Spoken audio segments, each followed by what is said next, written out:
At 86, a legendary broadcaster finally chose to speak, not on television and not for headlines, but in the quiet of a living room among people who had known him long before the cameras ever did. There were no notes, no recordings, and no intention of creating news. What he offered instead was perspective, shaped by decades of watching people carry themselves under pressure. He spoke about a younger colleague, a woman the public sees as composed and unshakable, and about the invisible forces that shaped her long before fame arrived. He wasn't exposing secrets or telling stories meant to shock. He was naming a pattern he had recognized early and watched solidify over years. Sometimes truth doesn't arrive loudly. Sometimes it shows up late in life, spoken softly, offered carefully, and meant not to accuse but to help others finally understand what they're seeing when composure looks almost too perfect to be human. The presence that never left the room. From the moment she arrived in the newsroom decades ago, it was clear she carried something with her that others did not. Not arrogance, not fear, but a quiet internal presence that guided every decision. The broadcaster described it as carrying a parent, like a second heartbeat, always present, always regulating.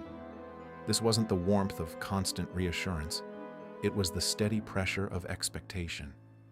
Her mother, a woman who had endured early loss and built a life through sheer discipline, had raised her children with the belief that strength was not optional. Emotion was private. Performance was public. Approval came through control. The daughter absorbed this lesson deeply, especially as the eldest. Even as she rose professionally, she didn't seek validation from applause or praise. She sought alignment with an internal standard that had been set long before anyone outside the family was watching. That standard never loosened, even as the world grew louder. Love, measured through discipline. The broadcaster was careful not to paint the mother as unkind. On the contrary, he described a woman who loved fiercely but practically, who believed survival required preparation, not softness. After losing her partner young, she rebuilt life with precision and resolve. Her children never doubted her devotion, but they learned early that love showed itself through expectations. You worked harder, you stayed composed, you did not indulge fear. For the daughter, love became something proven, not assumed. Achievements were acknowledged with reminders to stay grounded. Struggles were met with instructions to endure. This framework produced remarkable resilience, but it also created a quiet equation: worth equals performance. The daughter didn't resent this. She internalized it. She wore it like armor, and for decades that armor served her well, especially in a profession that rewards steadiness. But armor, the broadcaster noted, is heavy when worn without pause. Why composure becomes reflex. When pressure arrives, some people react, others respond. The difference often traces back to childhood. The broadcaster explained that what the public calls strength is often reflexive conditioning. The daughter doesn't pause to decide whether to be composed. Composure arrives automatically. It is the safest setting her nervous system knows.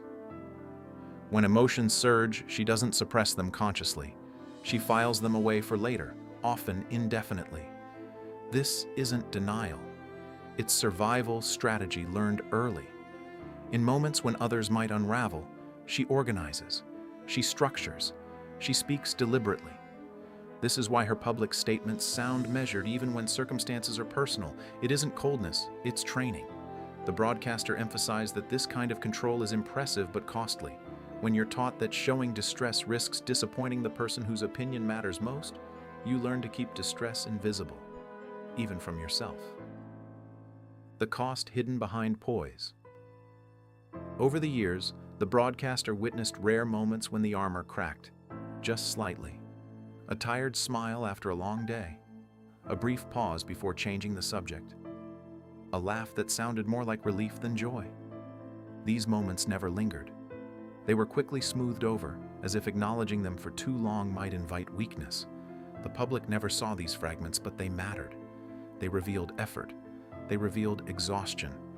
They revealed a woman constantly calibrating herself to meet an internal bar that never lowered, even when life became heavy.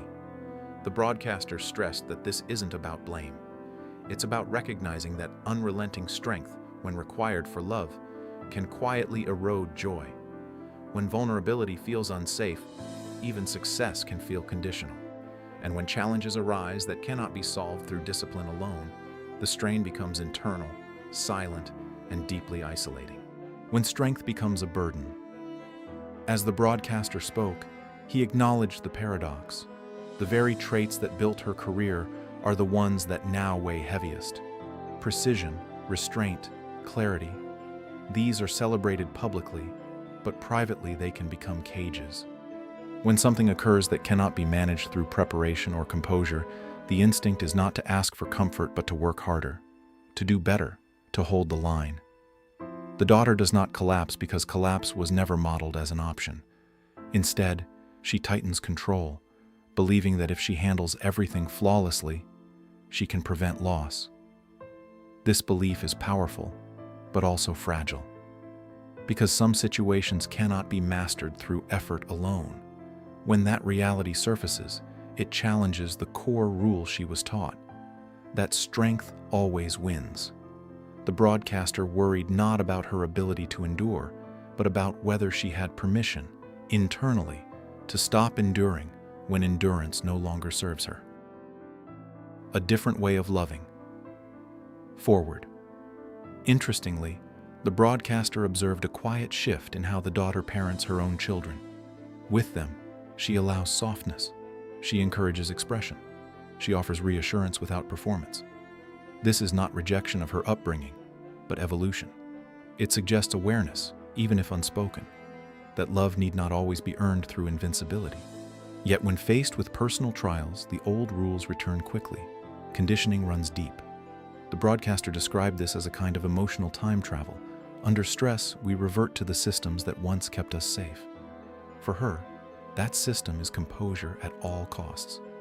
The tragedy, he noted, is that the child who learned to survive by being strong never learned that she could also be loved when she wasn't. That lesson, once missed, takes a lifetime to relearn. What healing might actually require.